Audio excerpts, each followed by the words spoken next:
আজকে আমরা Nicole Kidman সম্পর্কে একটু কথা বলবো আর কি। নিকোল কিডম্যান হলেন একজন অভিনেত্রী। 1967 সালে 20 জুন জন্ম নেন অস্ট্রেলিয়া আমেরিকান অভিনেত্রী তিনি। 1967 সালে 20 জুন তিনি জন্ম নেন।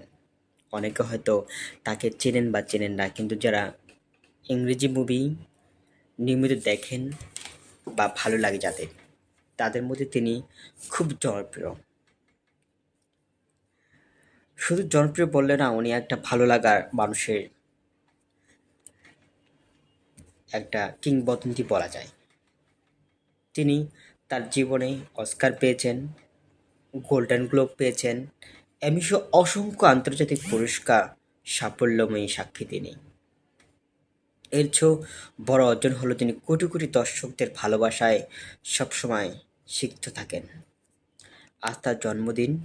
আজ আমাদের সিলে ক্লিনিকের পক্ষ থেকে তাকে তার দীর্ঘায়ু কামনা করছি এবং বিশ্ব চলচ্চিত্রে তার অবদান